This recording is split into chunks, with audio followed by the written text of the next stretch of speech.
Bonjour donc à toutes et tous. Eh bien écoutez, je suis Julien Météo. Dans cette vidéo, on va parler donc du coup de vent, voire possiblement d'une tempête qui sera prévue dans la nuit de mercredi à jeudi et jeudi prochain, le jeudi 23 octobre. Eh bien oui, force est de constater qu'on a une dépression très creuse qui pourrait passer sur le nord de la France. Alors pour l'instant, malgré tout, sa trajectoire, on ne sait pas trop parce que ce soir, elle est vue peut-être plus sud que ce qui était prévu initialement jusqu'à maintenant. Donc il faudra voir d'ici là les prochaines actualisations des modèles.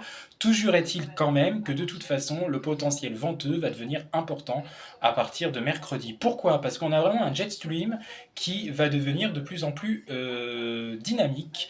Il va souffler de plus en plus fort en altitude. C'est ce courant d'altitude, le jet, la branche de jet, qui souffle fort, qui va souffler de plus en plus fort et qui va pouvoir donc dynamiser le flux très nettement et donc forcément le vent, y compris au niveau du sol. Pas qu'en altitude, cette fois-ci ça sera aussi au niveau du sol. Donc ça va pouvoir nous donner un très fort coup de vent, voire possiblement une tempête. Alors pour le moment, il faudra revenir là-dessus pour en reparler, parce que je ne peux pas trop vous déterminer les valeurs qui seront vraiment prévues, d'autant que ce soir, il y a certains scénarios qui revoient ça plus au sud. Mais en tout cas, si c'est vraiment la tranche du nord, du nord-ouest, qui semble la plus possible d'être impactée, même si c'est pas encore si certain que ça, étant donné que ce soir ça décale sud, ça serait des rafales de 60 ou plutôt de 70 à 90 km/h dans les terres entre les Pays de la Loire, le bassin parisien et les Ardennes, ce qui n'est pas anodin. On a encore des arbres feuillus à cette époque de l'année, on n'est que mi-octobre, donc attention.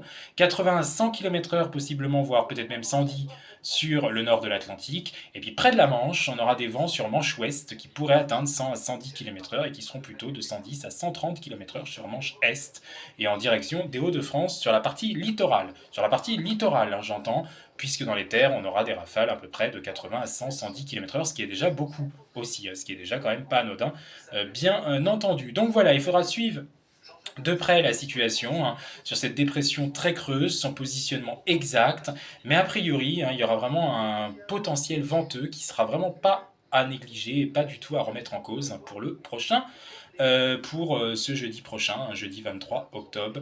Coup de vent, voire tempête, un très fort coup de vent, voire tempête, parce que ce ne sera peut-être pas qu'un simple coup de vent, ça pourrait être quand même un très fort coup de vent par endroit, qui ne sera donc pas remis en cause dans la nuit de mercredi à jeudi, et tout cela pourrait également nous intéresser durant toute la journée du jeudi 23 octobre 2025.